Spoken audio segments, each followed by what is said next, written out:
conversions going so far? Conversions are going well. This one that we're at Central Park, today we're getting some quotes for, not quotes, but we're getting the kitchen designed.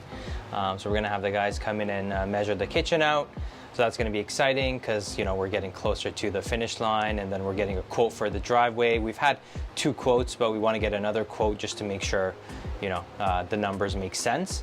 And then here we're at a stage where we've done our drywall and taping and mudding. So we're, waiting for the 3rd apply of the mud.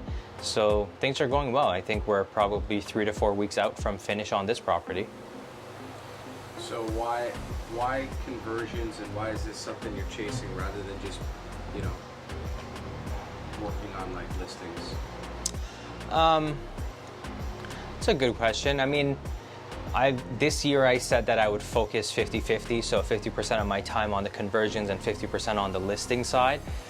I think on the realtor side, we go through phases where we're really busy for 2-3 months, and then maybe there's like a month where we're waiting around for projects or for clients to either decide on what they're going to do, or waiting to pick up new clients. So there's always that gap time in between, which is what makes it beautiful about this, is because when there's gaps, you can focus more on the investments, and then when the realtor side's really busy, you can let the investment side, let your team kind of take care of it.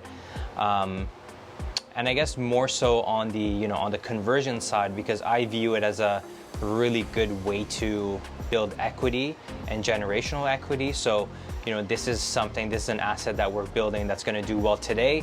It's going to do well 2 years down the line, 5 years down the line, and 10 years down the line. And the longer we hold it, the more of a return we see, because it's really going to be our tenants that are paying down our mortgage.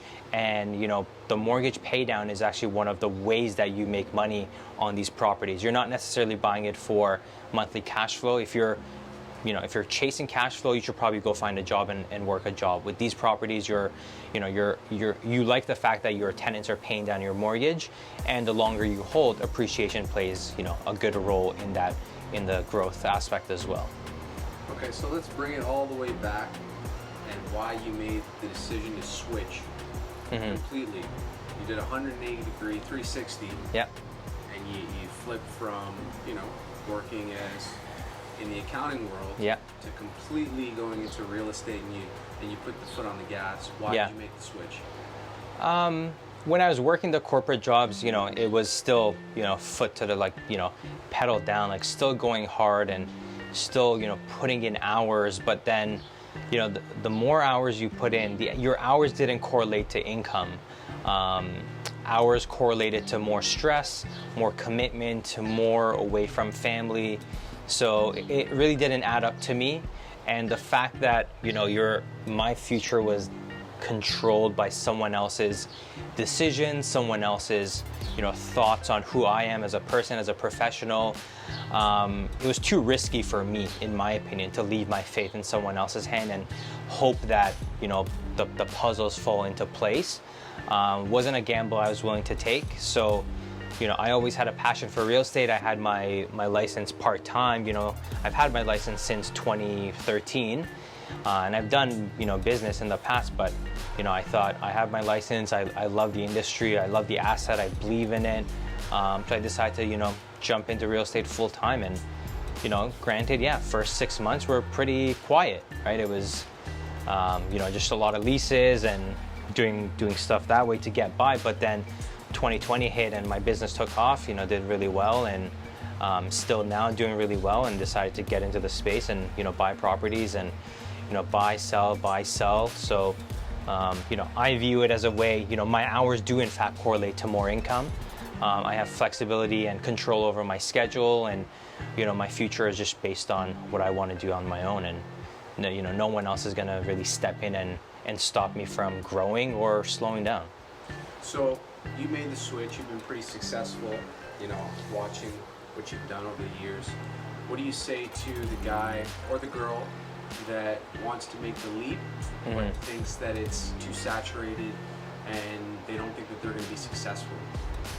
Yeah, I mean, I think, if you have that thought in your mind that you want to make the switch into, any sort of career path, that tells me that your mind is on that and, you're thinking about it, which potentially means you're probably not putting your best foot forward in your current role. That could be one thing, but what I experienced was that if it's in the back of your mind, it's always going to be there, and there's always going to be that thought of, time passes by and, oh my God, I didn't do it, or I should have started 2 years ago. What if? There's that what if scenario. So, in my opinion, if it's in the back of your mind, then, you perhaps need to sit down and come up with a plan, a financial plan, a strategic plan, because you need to make sure that everything falls into place. I knew that I wanted to do this from 2013, but I didn't do it right away. I took, little steps, education, learning, investing in myself, investing in the program. So I would say if it's in your mind, you need to sit down and come up with a plan, and that plan will tell you whether you can make that change now, or you need to plan it out 2-3 years. So when you're making the switch, does it depend on which brokerage you work with, who you're working with?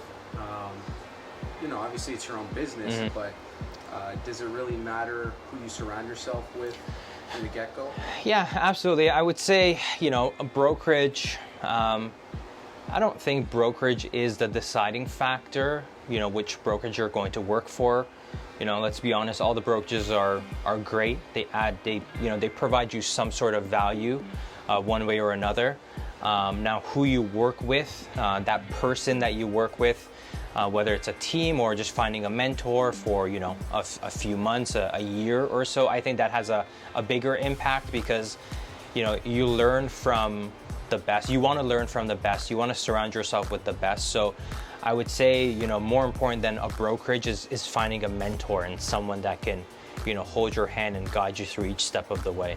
Why Oshawa? Why not attack the metro area when there could be bigger deals in the metro area? Yeah, I don't think I have a scientific answer to that. It was more so, I live in Whitby. There's a lot of activity in Oshawa. There's a lot of turnover of homes in Oshawa, which means a lot of transactions, which means more opportunity to have a chance to be part of those transactions. It's affordable prices, which means there's more buyers willing to come out this way. Again, more buyers means more opportunities. Perhaps they can be one of your clients.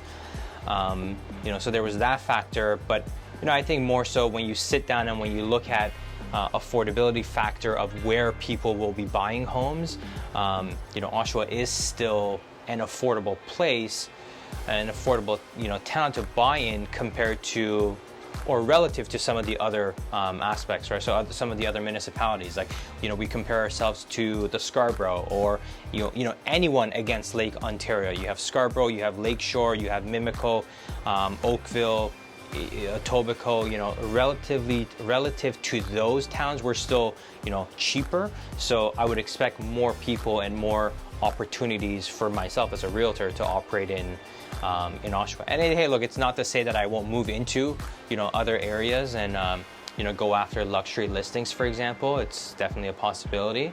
It just really depends on how I want to, spin my business. Given the chance to, and last question, given the chance to, start over, coming right out of school, would you get right into real estate? Yeah, you definitely learn quite a bit from just going to school, and I learned quite a bit from going and working the corporate jobs. It's not to say I didn't gain anything out of it. In fact, I think, I am more level-headed and more, aware of the finance world and, just making decisions for myself. So, to answer your question, do I wish I got into real estate sooner? For sure. But, perhaps maybe I wouldn't have had some of the skills that I obtained from going to the finance world, right? So it really depends on how you want to view this. If we're talking strictly from a, going into real estate for the sake of compensation and for the sake of earning money, yeah, I definitely should have gone in sooner, right after university. I would start sooner than later. Yeah, definitely. Cool, man. Cool.